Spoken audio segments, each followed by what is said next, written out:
Are you ready for the Funny Bone this weekend? I am ready for the fun, but I hope they're ready for me because it's a great show. Okay, we'll get your tickets to go see Bruce Bruce. He's going to be at the Funny Bone on the 30th, the 31st, and also June the 1st. Can you believe that it's already June? It's already June. What are your plans for Juneteenth? How do you celebrate? We just hang out. We just gonna do our thing, have fun. It's all about us. So we just gonna, I don't do much drinking no more like I used to. I used to drink like a mug, but I don't do it no more. I just get me a good glass of water and I just sit there like I'm drinking with the guys. So, what was your drink of choice back in the day, Bruce Bruce? Everything. Oh my God. Miller Light was my best friend. You hear me? So, you were a beer guy. And I used to have to get it in the bottle. I didn't want it in the can. I wanted it in the bottle. The bottle gets so cold when you put it in the refrigerator. So I had to have it in the bottle. Okay, so Miller Lite was your drink of choice back in the day. And so since Juneteenth is coming up, like what's the necessary meal that we got to have for Bruce Bruce for Juneteenth celebration? Go down like I did last weekend, cook some pork ribs and some beef ribs, some chicken and some brisket. You know what I'm saying? I get down with it now. Don't play with this thing. Okay, so you're coming to the land of the barbecue, but it sounds like you know what Right. to do about throwing things on the grill. Well, I do. Now it's no comparison to Gates. Gates is the thing in Kansas City. You know what I'm saying? But we throw down here in Atlanta, Georgia. We marinate that meat and everything with a little brown sugar, with a little beer, with a little. We do a little. Sometimes we put a little cognac in it. You know what I'm saying? We just give it that. Look, I'm gonna have you stop. I haven't eaten lunch yet. Oh my My goodness. mouth is watering over here. My goodness. Okay, so Bruce, we always talk about comedy. Obviously, that's why you're coming to Kansas City for the funny. But let's talk about how essential you are in hip hop. And as many times as I've interviewed you, I've never talked about your cameos in all these music videos. And so I want you to tell me what's the most memorable experience that you ever had when you did a cameo for a music video? Well, the coolest thing to me is, Outkast. Everybody had, and Outkast was the group that I just adored when they first came out. I'm like, these young dudes are gonna be huge. Come to find out, they was fans of mine before they even blew up. And then when they had me to do So Fresh and So Clean video with them, so clean, it was the thing to do. And I'm gonna tell you, when I did the So Fresh and So Clean video, my career just skyrocketed. I was doing well, but when I did So Fresh and So Clean, it was like boom, it just blew up. Then I did a movie with them. I did two movies. I did Who's Your Kid Idlewild. and Idlewild. You know what I'm saying? And I was just like their big brother. Whenever they want something, they like, hey, we putting Bruce in this. We're gonna put our man in this. And everything that they touch and everything they put me a part of just blew me up. That's when I got the video with the Yin Yang twins with Too Short. Too Short did Shake That Monkey, and then they did, the Yin Yang came back with Lil Jon and did their thing. So everything just fell in place like it's supposed to. You know what I'm saying? And I love these young guys, and they were just a big part of my life, but I was a big part of their life, and I didn't even realize it. And they didn't, much as I helped them, they really helped me. Okay, so I know that you were name dropped on Shake That Monkey, but was there ever a video? Because I remember BET Uncut and I Yeah, didn't watch, yeah. but was that a BET Uncut video? Well, no, it was on, and I did the one with the Yin Yang and Lil Jon, get crunk with it, get loose with it. Like Short said, let Bruce hit it. You know what I'm saying? So I was definitely with them. We shot that in LA in an old fire station. It was really, really nice. And the Yin Yang twins and Lil Jon, they just the bomb, man. These guys, I wish they can teach some of these new guys how to do some music, because Lil Jon did a song didn't even have any lyrics in it, jammed the club called Who You With. When he played Who You With, Let's Get Crunk, Who You With. Wasn't even a bar in the song, but the song was crunk, and everybody liked it in the club. And they had to stop playing it in the clubs because people were fighting. Oh, yeah, get the fight. Oh, yeah. When they say who you with, I mean, brothers that be on got high or something, they drink like, man, who they think they with? You know what I'm saying? And And wait a minute, what happened? Did I go somewhere? No, here you are. I see you. You can see me? Okay. You froze for a second. Yeah, I'm sorry about that. And everybody started fighting because I had a club here in Atlanta called Club 559. And when we played that, you're absolutely right. Everybody got to fight. So you were a club owner. Yeah, I was out where people thought I was. I was just the face for it. And it did very, very well. Very well. Okay, so you used to be in the clubs back in the day. So do you kind of get the itching to go back, or is that just like back in the day? Absolutely not. I do not have that feeling whatsoever. Back in the day, we're gonna leave it back in the day. But the key thing is the way these new kids are today, I couldn't do it, man. They just think differently, they do things differently, and I'm older now, so absolutely not. I'm gonna let that back in the day stay where it is, and I let these new kids have it today.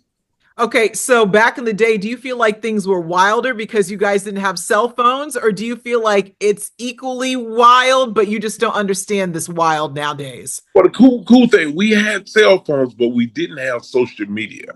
So social media changed the whole dynamic of the whole, even advertising. You know, I used to come in town a day early just to do radio, just to promote the clubs. Now, social media, if you ain't on social media now, you're not even in the game anymore. So, social media turned this thing around and made it go a whole nother direction. Yeah, it's really different. It's really different. But also with social media, I was going to ask you how you stay up on everything. But I know you got a gang of people. When you come into town, you got your kids. I know you told me, I couldn't believe you're a grandpa. Are you Yeah. putting the grandkids to work? I got one of them coming with me to Kansas City. He's 19 years old. You have a 19-year-old grandson. I have a 19-year-old grandson. I have a 20-year-old grandson. I have a 22-year-old grandson. Wow. And I'm gonna tell you, the one that I'm bringing to Kansas City is a super super good kid. This kid has a 4.8 grade point average out of high school. And let me tell you something. I have no problem helping this kid whatsoever. Is this his summer job going on tour with you? Yeah, summer job. He's getting ready for school right here. This fall. So he's excited. He loves being on the road with me. He loves helping me out, and he's very good on social media. Good. Very good on social media, and he just noticed a lot of things. He said, "Let me ask you something. Was such and such such?" I'm like, "I didn't notice that," but he did. So he's got the eyes for it. Okay. So now that I mean, you are a seasoned veteran, an OG in the game. So Yeah. if a new coming comedian were to come to you and ask you, like, what's the most essential piece of advice that I could ask you about the whole comedy game, what could you tell them? This is what I would tell him. First of all, when you write material, do your own material. Don't do anybody else's material. Stay consistent. And the key thing is build your social media up as high as you can go. Make sure you put everything out where people can see it. And also, whatever you put out for people to see, make sure you got more to give them when they come and see you. I feel like it's hard for new comedians to make their own identity because when I'm gonna go to a Bruce show, I know like like I don't know you, but I feel like I know you. But sometimes with the new comedians, you don't know like what are they about? What's their deal? Do you feel like it's harder for newer comedians to find their identity because maybe people are afraid to be themselves because they could get canceled? Or what Oh, do you yeah. think it Oh, is? but I still say be yourself, even when you're on social media, be yourself. But I do have a problem with a lot of comedians that come up to me, they act like they know me, they don't know me. And they're like, "Hey man, how you doing?" I said, "I'm fine. How you doing?" They say, "You act like you know me." I said, "But I don't, but I'm actually being nice to you." You know what I'm saying? I said, "So if you like to get to know me, come on over here and talk to me, man. I can make some things happen for you." Do you feel like people think that because they're on social media that you should already know their name? Because I go out sometimes and I introduce myself to everybody, Mhm. but sometimes some people will not introduce themselves because they think that, oh, you should know who I am. Yeah, a lot of comedians do think like a lot of entertainers think like that. But I'm gonna be honest with you, and I'm just telling you this from me being an older guy. Half of the people that I see, I don't know them. My people have to tell me who they are. I do not. I'll be like, ooh, who's that? Who's that? Who's that? They're like, hey, it's such. I said, oh, okay. And then when I see them, I try to act like I know them, but I do not have a clue to what they sing or what they rap about or what they do. People have to help me. I'm at that age now. Hey, I'm You're sorry. not the only one, Bruce. Bruce, you are not the only one. And especially when I see athletes, I have talked to some like big time athletes and I didn't know who they were. But Yeah. Only thing, they look good. They got great bodies on them. I seen I'm a Green Bay fan. I'm a Kansas City Chief fan. okay, And let's when I see these guys, I'll be like, oh my God, I know this guy, but I don't know his name. I know this guy.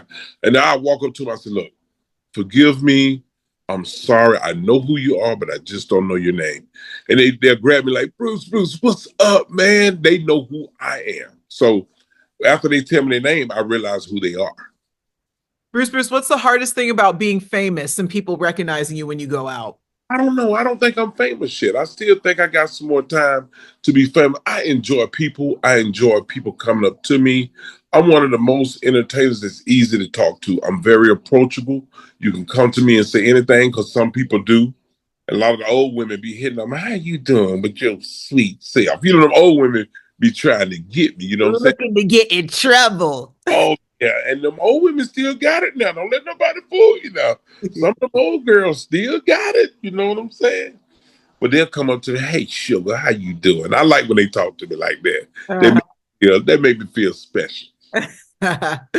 Well, I love it, Bruce. I feel like when you come to Kansas City, it's kind of like a homecoming. So your fans are looking forward to seeing you. FunnyBoneKC.com to get your tickets. He'll be here Friday, Saturday, and Sunday. Bruce, anything else you want to add for your fans to know what you've been up to, what they can expect? Okay. Two, three things. I want everybody to know May 3rd of this year, May 3rd, about 3 weeks ago, I just filmed my new Netflix special. I filmed a Netflix special in Chicago, May 3rd, at a theater called the Vic Theater. And it was very, very successful. So make sure everybody come out this weekend and see me. But one thing I am pissed off about Kansas City. This is what I'm pissed off about. I didn't know you guys had built a new airport on your boy, built a whole new terminal on you, boy. I come in last year, I'm looking to get in and out because the old terminal, you get off the plane, you walk, you go to the bathroom, go to the right, go to baggage claim, walk out to the curb. Now you guys done built this huge, beautiful terminal. You got to walk the green mile to get the baggage. And I'm letting you know, Kansas City, I do not appreciate that. We had to come up in the game, but Bruce, I feel it because you used to be able to get you used to be able to get to the airport in 30 minutes till your flight. You could show up and you could get in and out, but not anymore. You got to plan ahead. Last time I was there, I came in the new terminal and they was knocking the old building down. And I'm like, no. I was on the car rental shuttle. I'm like, no, they're not knocking the old building down. But the old building is so convenient and so easy and so cool. But now, y'all made a little money, so y'all want to be big time and everything. I know how it is. We made a little money. We won a few Super Bowls. You can even get your hair cut at the airport now. And then you know what? Before I go, I want to tell all the Kansas City Chiefs, all of them, to come out and see your boy. I am a fan, especially the quarterback. I want to see him with his little twist and walk himself with his little uniform on. But one of the baddest quarterbacks in this league. Patrick Mahomes. Keep doing his thing, Patrick Mahomes. Well, thank you, Bruce. It's always good to talk to you. We can't wait to see you this weekend, Friday, Saturday, and Sunday at the Funny Bone up at Zona Rosa. I like to say it like that because I feel like it's fancy. Let me see you roll that tongue again. Say it Zona again. Rosa. All right. Bruce, thank you so much for your time. Tell people where they can follow you. Hey, you can follow me at my Bruce. That's my Twitter, Instagram, Facebook, TikTok at my Bruce. Follow your boy. Let me know what's going on. Let me know you like it, dislike. I can fix it. Bruce, thank you so much. I'll see you this weekend at the Funny Bone. I keep wanting to call it the Improv. It's the Funny Bone. All right, bye. Have a good day. Bye bye.